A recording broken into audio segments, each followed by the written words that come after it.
చంద్రబాబు అంత గొప్పోడైతే ఎందుకు ఆంధ్రప్రదేశ్కు ఒక సచివాలయం కట్టలేకపోయిండు? ఇంకా రైతులకు 6 గంటల కరెంటు మాత్రమే ఎందుకు ఇస్తున్నాడు?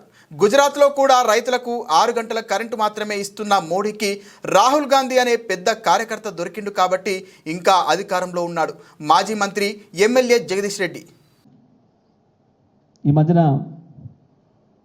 సార్ చెప్పిన సామెత ఉంది కదా, మొన్న సభలో అని చెప్పి దాన్ని చూసి ఎలకలబడ్డట్టు నీ చంద్రబాబు అంత మొగోడే అంత మునగాడే అయితే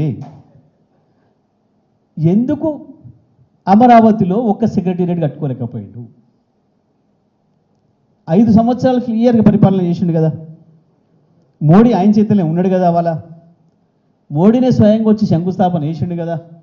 మేము కూడా ఏం కిరికిరి పెట్టకుండా మా కేసీఆర్ సార్ కూడా వచ్చి ఆశీర్వాదం ఇచ్చి వచ్చిండు కదా మీకు. అయినా ఎందుకు ఒక్క బంగ్లా కట్టలేకపోయినావు? మా కేసీఆర్ ఉన్నదాన్ని ఊలగొట్టి అద్భుతమైన బంగ్లా కట్టిండాడు సచివాలయాన్ని మొత్తం భారతదేశం అంతా వచ్చి చూసేటట్టు.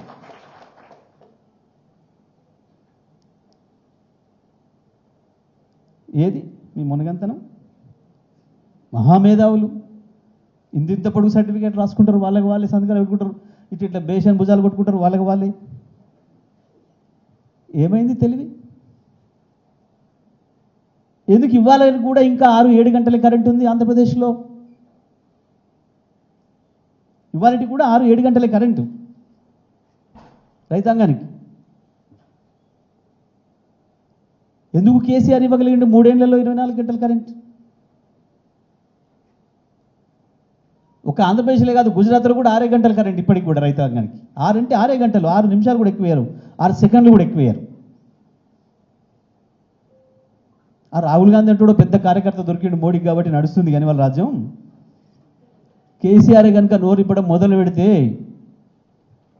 మోడీ బట్టలు ఊసిపోవడం ఖాయం. వీళ్ళు కొట్టుకుంటున్న గప్పాలు రాయించుకుంటున్నవి మీడియాని భయపెట్టి, పొలిటికల్లోనే భయపడుతుండే ఈడీలకు ఐటీలకు. ఇక మీడియా హౌస్ వాడు భయపడా? వాళ్ళు చేసే పనులే అవాయి, ప్రతినిత్యం భయమేనాయి.